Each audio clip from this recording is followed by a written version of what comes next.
Guy Novès, merci de nous accueillir sur Rugby Amateur, c'est un vrai plaisir. On avait envie de vous poser plein de questions, notamment de vous voir sur un terrain, évidemment.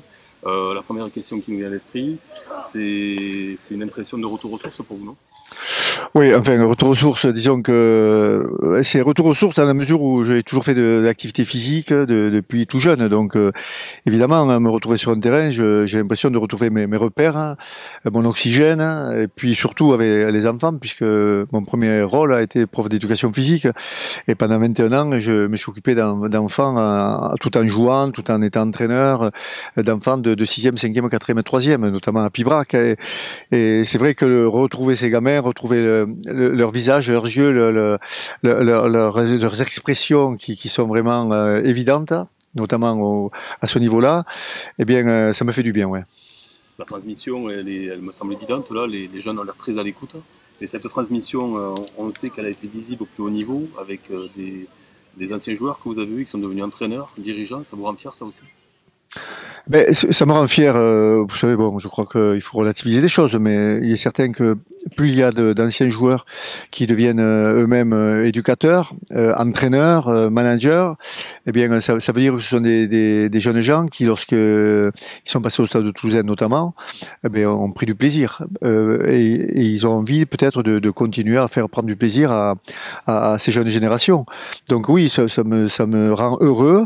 Je suis assez content de voir que lorsque je croise ces anciens qui sont eux-mêmes pris par des collectifs, eh ben, je peux discuter avec eux de choses qu'ils envisageaient de faire et qu'ils font très bien d'ailleurs. Dans La Tête Haute, votre autobiographie, vous mentionnez beaucoup d'anecdotes qui ne sont pas forcément connues. On va en dévoiler 2 ou 3, pas plus, rassurez-vous. Notamment, vous dites que Pierre Lieupreux, à l'époque où vous aviez de très bons résultats avec le collège de Pibrac, vous avez remarqué à ce moment-là, vous pensez que si vous n'aviez pas eu de bons résultats en scolaire, vous ne seriez pas devenu entraîneur du Stade Toulousain? Bah écoutez, je pense que Pierrot surtout a vu en moi peut-être l'éducateur et le futur formateur. Moi, je ne le savais pas, effectivement. Lui le savait sûrement. Le fait d'avoir des résultats, est-ce que ça allait influencer un petit peu plus? Peut-être, peut-être que non. Peut-être qu'il me l'aurait proposé aussi, malgré tout. Mais c'est sûr que le fait d'avoir des résultats, vous êtes quand même plus en confiance vis-à-vis de quelqu'un qui a cette capacité d'exprimer certaines idées déjà auprès des enfants. D'ailleurs, le premier poste que j'ai eu au Stade Toulousain, ça a été de m'occuper des jeunes juniors du Stade Toulousain. Nous avions à l'époque été champions de France en 88, donc c'est un très très merveilleux souvenir. Mais c'est vrai que je remercie Pierrot de m'avoir mis le pied à l'étrier, de m'avoir permis de rentrer dans cette profession, et je répète, à la limite, sans le savoir. Vous dites aussi que la vitesse d'exécution, la prise d'initiative, c'était déjà les marqueurs forts du Stade Toulousain, mais que vous y avez rajouté la dimension physique, et que vous êtes un peu à l'origine de la préparation physique. À l'origine, je pense que les 4 premiers titres qu'on a obtenus avec Serge Lahir, là, tous les deux, nous étions que 2 entraîneurs. On les a aussi obtenus et particulièrement obtenus parce que la dimension physique est devenue très importante. Venant de l'athlétisme, j'ai proposé à un ancien champion de France de son hauteur, Dominique Hernandez, de venir nous rejoindre en tant que préparateur physique. Ça a été le premier préparateur physique en France et du coup, effectivement, Léo Faure est arrivé à Brive quelques années après pour qu'il soit champion d'Europe d'ailleurs. Et on a vu qu'aujourd'hui, les préparateurs physiques, il y en a dans tous les clubs, quel que soit leur niveau, et quelquefois il y en a plusieurs. Donc dire qu'on est à l'origine, oui, on est à l'origine de cette prise de conscience de la préparation physique dans le rugby. Et d'ailleurs, j'ai toujours tendance à dire aujourd'hui, avant nous étions des joueurs de rugby, aujourd'hui ce sont des athlètes de haut niveau, parce qu'ils passent et ils ne peuvent plus se passer de cette préparation physique. Une préparation physique que l'on retrouve aussi dans le rugby amateur, puisque même au plus bas niveau, on a retrouvé cette nécessité de bien se préparer. C'est pour ça que je dis qu'à tous les niveaux, nous retrouvons des préparateurs physiques. On s'adresse toujours à quelqu'un qui va s'occuper du physique de l'équipe. Donc, que ce soit au niveau rugby amateur ou rugby professionnel, c'est peu importe. Hein, mais on sait que plus on va être fort physiquement, plus on va pouvoir proposer de choses sur le terrain, plus on va pouvoir créer des mouvements extraordinaires sur le terrain. Et lorsque nous jouions, nous à l'époque, peut-être qu'on jouait 15-20 minutes de temps de jeu effectif. Aujourd'hui, c'est 40, le double, voire plus, 45 minutes de jeu effectif. Et ça, c'est lié à la préparation physique. Alors vous dites aussi que les joueurs amènent les résultats, et inversement. Est-ce que l'entraîneur, lui, il amène autre chose par rapport à ces résultats? Bah, l'entraîneur, enfin, c'est une question très, très, très riche. Hein. Vous vous rendez compte, l'entraîneur, qu'est-ce qui amène à l'entraîneur?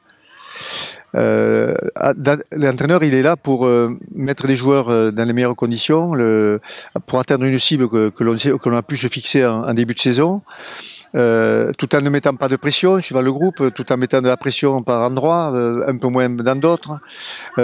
Mais surtout en créant ce climat de confiance qui peut régner dans une équipe. C'est pour ça aussi que le rugby est un sport, puisque c'est un sport de combat, mais collectif. C'est un sport qui est formateur au niveau des plus jeunes, parce que avant d'être entraîneur, on est éducateur. Donc l'éducateur, il est là pour permettre à l'enfant de rentrer dans la vraie vie au travers de ses copains. Le petit gros qui joue, qui est délaissé partout, il joue au rugby. Le grand qui attrape les ballons en l'air joue au rugby. Le petit vif va commander, va jouer au rugby, tout ça s'anime ensemble.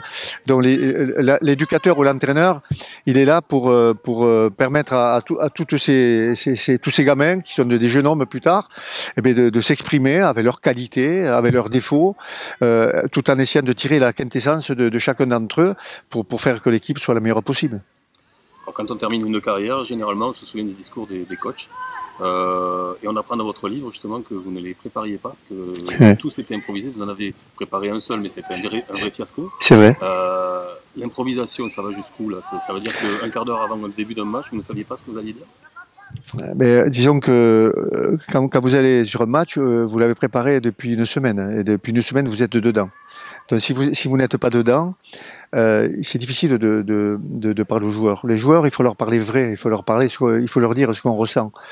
Et c'est vrai que je retiendrai toujours quelque chose d'un garçon qui s'appelle Fabien Pelouse, qui a été un des grands secondes lignes du Stade Toulousain et de l'équipe de France. Fabien disait, Guy, quand il parlait, ou quand il allait parler, on savait ce qu'il allait dire, mais en fait, il nous surprenait tout le temps parce qu'il disait jamais la même chose. Et c'est vrai que des fois, je me suis surpris parce que pour toucher les garçons qui vont combattre sur le terrain et les toucher, pas parler uniquement que de choses techniques, évidemment, il y a l'approche technique, on rappelle un petit peu les éléments que l'on a pu voir pendant toute la semaine, mais il est certain que allez, une heure et demie avant le match, on rentre plutôt dans le cœur des joueurs, et quand on connaît les qualités de l'adversaire, les qualités de ses joueurs, on sait où on veut aller, et le coach, lui, il est concentré là-dedans.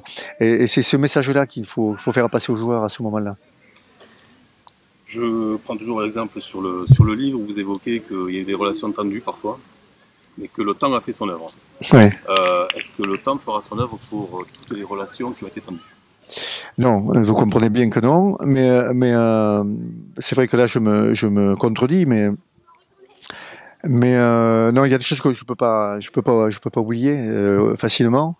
J'ai passé 40 ans dans ce milieu sportif. Dans des conditions exceptionnelles. Nous avons eu avec mes collaborateurs, mes confrères, mes copains entraîneurs ou les joueurs avec lesquels j'ai pu jouer des résultats incroyables. Une confiance merveilleuse, que ce soit au collège à Pibrac avec mes différents patrons, M. Gasson, Mme Poli, Mme Amiache notamment, mais aussi des relations exceptionnelles au Stade Toulousain avec un petit peu Jean Favre, mais surtout René Bouscatel après. C'est vrai que ce que j'ai vécu la dernière année a été un peu plus compliqué, donc non, je ne peux pas tout oublier. Au sort du titre 2019, on apprend aussi que vous envoyez un texto à Hugo Mola pour lui dire bravo pour hier en pensant à demain. Ça veut dire quoi ça? Mais lui, il a compris. Hein. Il a compris que le métier d'entraîneur, c'est un métier qui fait que le joueur fait la fête le soir de match ou d'une fin de saison notamment, et profite des efforts qu'il a fait sur le terrain. L'entraîneur continue à gamberger, à réfléchir à ce qui va se passer dans la semaine, le match suivant, la saison suivante, etc. L'entraîneur pense au recrutement, pense à la formation, pense à ce qu'il a surtout mal fait pour améliorer les choses. C'est ça le rôle d'entraîneur. Donc Hugo, qui est un garçon intelligent évidemment, a très bien compris mon message.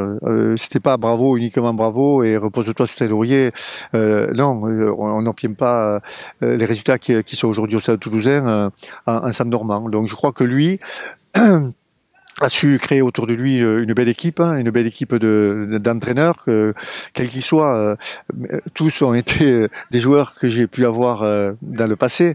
Donc évidemment, ça me fait énormément plaisir de voir que ça aussi, ça perdure, le fait de continuer à travailler en grande majorité avec des gens issus du club. Mais il est là aussi pour... il se reposera quand il aura fini sa carrière. Mais pour le moment, il n'est pas là pour se reposer. Vous évoquez souvent votre attachement à Leucate, on le connaît, ses paysages, la ville, le club de rugby. L'ensemble des ventes d'ailleurs de votre livre sera reversé au club de rugby. Vous êtes proche de Joël Castagny, qui est le président. Vous étiez sur sa liste, vous êtes présenté sur sa liste il y a quelques mois. C'était une évidence ce soutien pour le club de Leucate? Mais disons que l'opportunité a fait que, d'abord, j'ai eu un petit peu de temps, donc ça m'a permis effectivement de regarder dans les rétroviseurs quelle a été ma carrière, et c'est pour ça que j'ai voulu que les personnes sachent que finalement, c'est pas tombé du ciel. Il a fait beaucoup de travail d'investissement. Le fait d'être à Leucate, j'avais jamais eu l'occasion de rendre à Leucate ce que Leucate m'a apporté, parce que j'y vais depuis toujours. Depuis mes parents y allaient avant, mes grands-parents, donc j'y vais depuis toujours. Donc j'ai vu l'évolution de Leucate, Leucate village, Leucate plage, la Franquie, Port-Leucate. Et donc j'ai toujours suivi le rugby. Alors évidemment, je suis très ami avec Joël. Je suis aussi très ami avec Bernard Pujol, qui est le directeur du camping de Leucate et qui est aujourd'hui président aussi avec Joël du club de Leucate. C'est un garçon admirable et merveilleux, à qui on peut tout demander. Donc je me suis dit peut-être que apporter un petit peu quelque chose à ce club, leur montrer à quel point je suis attaché à cette ville, à ce club, au rugby. Et bon, c'était peut-être l'opportunité. Donc je l'ai fait avec beaucoup de plaisir et j'espère que ce plaisir-là leur donnera l'envie d'avoir les meilleurs résultats possibles. Vous parliez justement de rétroviseur, je rebondis dessus puisque vous disiez que, à la fin du livre, que faute d'échéance, vous vous êtes laissé aller à regarder dans le rétro. Qu'est-ce que vous voyez dans le rétro là aujourd'hui? Qu'est-ce qui revient en premier? Écoutez, quand je suis sur le terrain avec les gamins, j'ai l'impression d'être non plus dans le rétro, mais dans une vraie journée. J'ai l'impression de me retrouver 40 ans avant avec ces gamins au collège. Ce sont les mêmes. Donc le rétro, qu'est-ce que je vois? Je vois beaucoup d'amour quand même, hein, beaucoup d'amour. Vous savez, pour faire ce genre de métier ou d'autres avec réussite, il faut aimer les gens. Et c'est vrai qu'il y a beaucoup d'amour autour de moi, que ce soit à travers d'abord ma famille évidemment, en priorité. Mes enfants, mes petits-enfants aujourd'hui, de voir aussi mes anciens élèves qui viennent à la maison, qui me lâchent pas. Des gosses, le dernier, je crois, avait 52 ans. Je ne sais pas si vous réalisez. Je devais être le très très jeune collègue. Donc le rétro me permet de prendre le temps, de prendre et avoir le plaisir de retrouver ce côté affectif que peut-être j'avais créé sans le savoir avec ces gamins-là. Quand je pense que Stéphane Tortorici, depuis le Canada, qui est un ancien élève, a levé un groupe de soutien à l'époque quand j'étais en difficulté avec 30 000 personnes qui sont inscrites. C'est un gosse que je ne m'attendais jamais à ce que ce gosse-là, depuis le Canada, éprouve un certain intérêt pour moi. Donc c'est ça que je regarde dans le rétro. C'est en fait, j'ai toujours tendance à dire aux gamins, on récolte ce qu'on sème. Et je pense que en arrosant de temps en temps, en y mettant un peu du sien, en travaillant un peu la terre comme le laboureur, on apprenait ça à l'époque, mais c'est vrai, eh bien, on arrive à voir germer des hommes et des femmes qui sont de qualité. Dernière question, on vous voit sur un terrain, beaucoup de dirigeants vont voir ce reportage-là, ça va peut-être leur donner l'envie de solliciter Guinoves pour venir faire une petite pige dans un club amateur. Si on vous sollicitait, vous y répondriez, qu'est-ce que vous diriez? Ben écoutez, d'abord, faut voir un petit peu le temps qui est le mien. J'ai envie de vous dire que j'ai refusé évidemment beaucoup de sollicitations des équipes internationales comme l'Italie ou la Géorgie, des équipes nationales comme Montferrand ou le Stade français, des équipes de Pro D2 à l'époque, Brive m'avait sollicité notamment. c'est vrai que le fait de faire quelques petites interventions à droite à gauche me crée à moi un certain plaisir. D'abord d'avoir l'écoute des jeunes gens. Si j'ai le temps, je le ferai toujours avec plaisir, c'est évident. Il m'arrive aujourd'hui de faire des interventions importantes quand même au niveau de certaines grosses entreprises. Mais c'est vrai que dès qu'on est sur le terrain, en short, avec des tennis, j'ai l'impression de respirer d'une certaine manière. Merci Guy Novet. Merci à vous.